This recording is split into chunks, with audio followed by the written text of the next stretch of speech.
Hi, welcome to a special edition of Education Matters. I think they're all special editions, but we're going to be celebrating the end of 2020.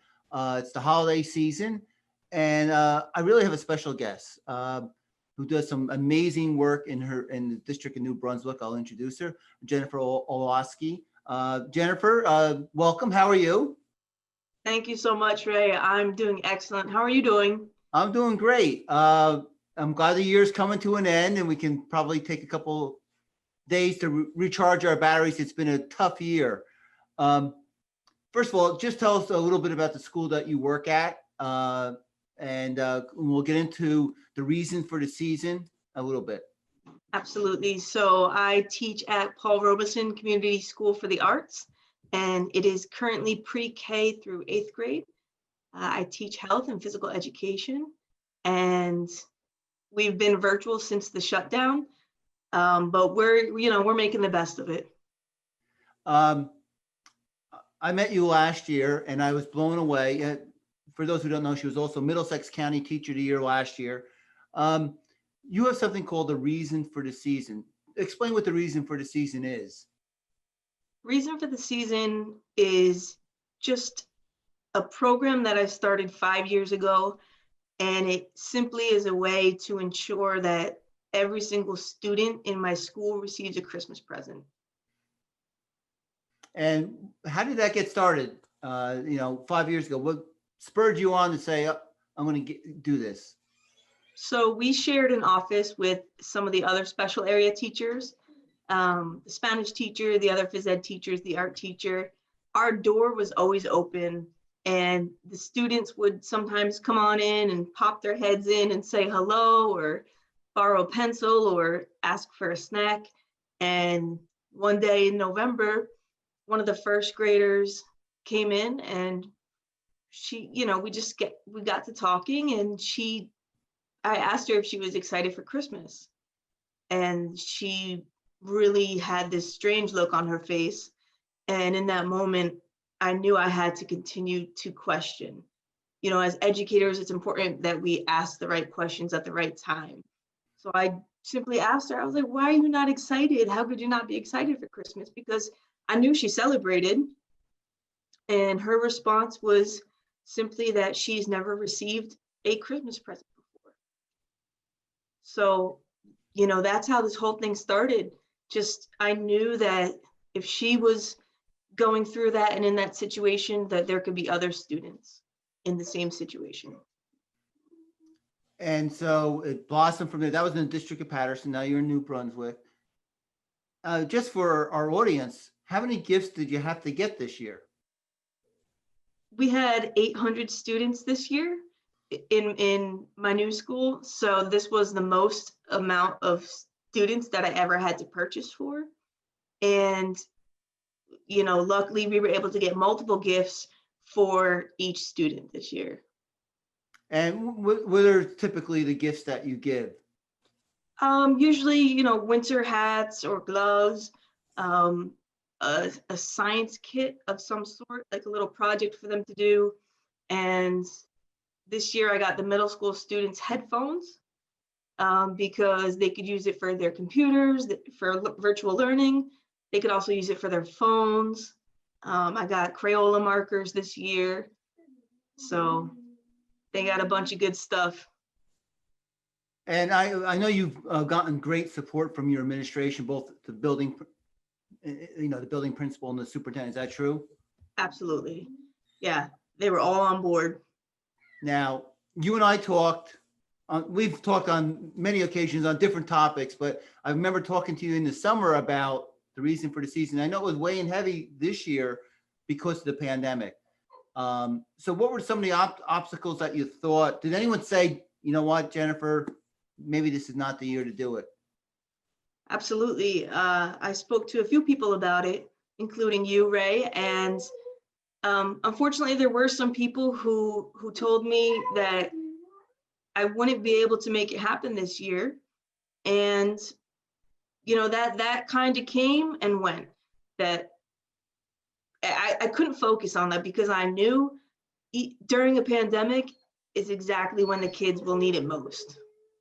Yeah, it was probably a year where they needed it more than any other year because uh, they've lost their whole school year pretty much in terms of the physical contact with their teachers and their classmates. Exactly. And my hopes this year was, even if I didn't raise that much money, my hopes were to simply lift the spirits of the children. Okay, and I do want to ask you, so how did you, I mean, you raised a record amount of money this year, and I'm going to ask you before, because I know you raised so much that the Today Show was even intervening you. And so how did you get that response? How did it happen? Again, I was a little concerned about how much I would raise this year. One of our donations that came in was a $5,000 donation from the CGI team. And on top of that, whether the donations were small or large, it all just started to add up so quickly. And yeah, I just couldn't believe it. I was so surprised that we were able to make it happen. And now I know normally you would have everyone in the gymnasium or cafeteria, and you would hand the presents to kids. They would all open them up at the same time, and you got a lot of joy from that. I guess the pandemic, you couldn't really do the gift wrap. Yeah, we were not able to wrap the gifts. And actually, when the students came in, we would have to mark off their names, give them the bag of their gifts, and they would leave. So it was very, very short. Again, yeah, I did not get to see the joy on their faces or watch them unwrap the gifts. But I know some of them, were happy just to see me, whether they got the gift or not. It was so cute. They tried to hug me and I'm like running the other way. I'm like, sorry, we can't hug. But And I'm sure that's hard for you because you're a hands-on teacher. I mean, you're phys ed in health. So that must have been a hard moment for you not to be able to do those little things. yeah, I mean, the secret handshakes that I have with some of the kids and those little things, they mean a lot. And it was certainly very different this year. Now I understand you also make them say a pledge. What's the pledge?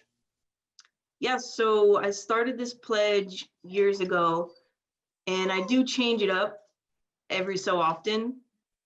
With the help of my students, we switch it up, some of the words, but it's a positive affirmation pledge that we say each time we have class.